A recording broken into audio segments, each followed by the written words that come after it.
लाजपत नगर इलाके में बेरहमी से मां और बेटे की हत्या कर दी गई। ये घर आप देख रहे हैं लाजपत नगर, जो कि दिल्ली का पॉश इलाका माना जाता है। लेकिन आप इस घर के बाहर जो सीसीटीवी कैमरा लगा हुआ है उस कैमरे को देखिए, उसके पास जो तार आप लटकती हुई देख रहे हैं, आप ये देखिए कि आरोपी ने जिस कदर मां और बेटे की हत्या की, हत्या करने के बाद सबूत को मिटाने की भी कोशिश की गई और सीसीटीवी कैमरे के आसपास की जो तारें हैं उसको काटा गया और उसके बाद वो मौके से फरार हो गया। जानकारी ये मिल रही है कि मुकेश नाम का शख्स, जो कि घर में हाउस हेल्प के तौर पर काम करता था, कल की ये वारदात बताई जा रही है जब मुकेश घर के अंदर दाखिल होता है। किसी बात को लेकर 42 साल की महिला, जो कि मां अंदर बैठी हुई थी, उससे नोकझोंक होती है और इनिशियल इन्वेस्टिगेशन ये बता रही है कि 42 साल की महिला ने जब अपने नौकर को डांटा, उसी से गुस्सा होकर मुकेश ने एक तेज धारदार हथियार से पहले मां, जिसकी उम्र 42 साल है, उसकी हत्या कर दी और उसके बाद 14 साल का बेटे की भी उसी वेपन से हत्या करके उसके शव को बाथरूम में फेंक दिया। आप ये पहली मंजिल का घर देख रहे हैं, एसी लगा हुआ है, कपड़े आप बाहर सूखते हुए आपको दिखाई दे रहे हैं।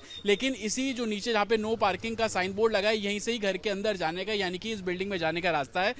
पीड़ित परिवार, यानी कि जिस महिला की हत्या की गई, उनके पति कुलदीप जब मौके पर पहुंचे, उन्होंने देखा कि सीढ़ियों पर ब्लड के धब्बे हैं। पुलिस को इस मामले में जानकारी दी गई, क्योंकि ना ही पत्नी फोन उठा रही थी, ना ही 14 साल का बेटा फोन उठा रहा था।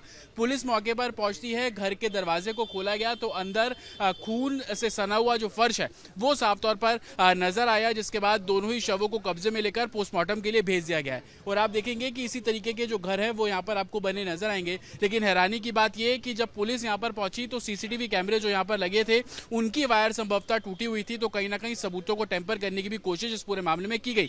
हालांकि पुलिस ने जब इस पूरे मामले की जांच शुरू की तो पता लगा कि मुकेश ट्रेन के अंदर है, दीनदयाल उपाध्याय जंक्शन से उसको हिरासत में लिया गया। यूपी पुलिस को मुकेश को पकड़ने के लिए लूप में लिया गया। यूपी पुलिस से तमाम जो जानकारी है वो साझा की गई। मुकेश को दीनदयाल उपाध्याय जंक्शन से ट्रेन से हिरासत में लिया गया, उसे दिल्ली लाया जा रहा है। हालांकि क्या सिर्फ डांटना ही इस हत्या की वजह है या कुछ और वजह है, इन तमाम पहलुओं पर अब दिल्ली पुलिस जांच करने की बात करती नजर आ रही है। विजय अजय के साथ जतिन शर्मा, रिपब्लिक भारत, दिल्ली।